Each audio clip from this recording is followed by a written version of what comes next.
अमर पाली सैया घरे जल पिया जा तोहरे घरे न रहबहो तोहरे घरे न रहबहो कि पतिया माई बाप के न साहब तोहरा घरे न रहबहो।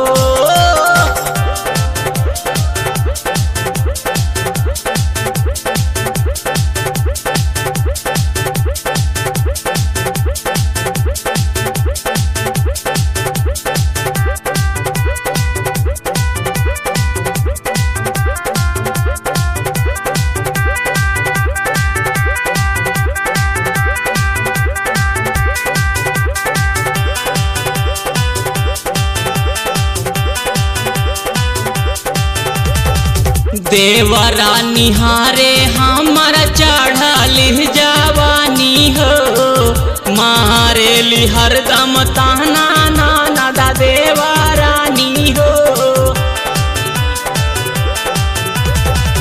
देवरा निहारे हमर चढ़ल जवानी हो मारे ली हरदम ताना नाना दा देवरानी हो।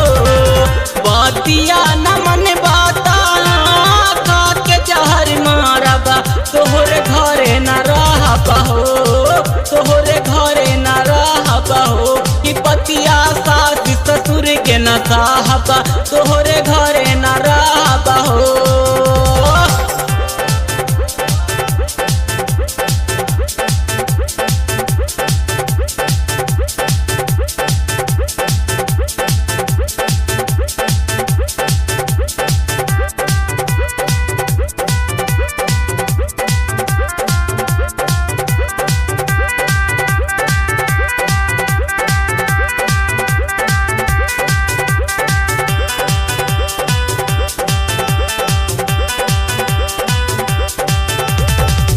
चार दिन से छोटे कालाई कवाबा बीमारी हो मांगेली पैसा माई देवे ना तोहारी हो।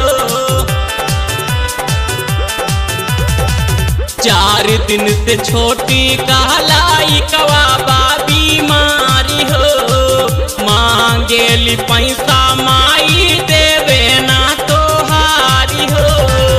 भैया के बुला के हम नैहर चल जाइब तोहरा घरे न रहबहो तोहरा घरे न रहबहो कि पतिया माई बाप के न साहब तोहरा घरे न रहबहो।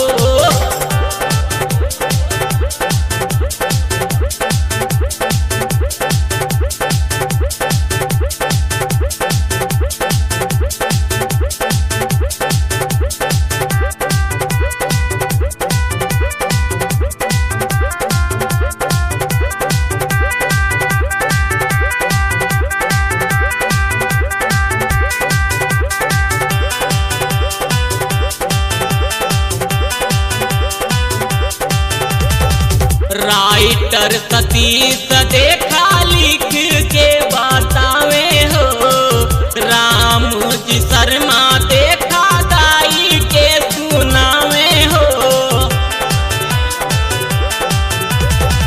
राइटर सतीश देखा लिख के बतावे हो राम जी शर्मा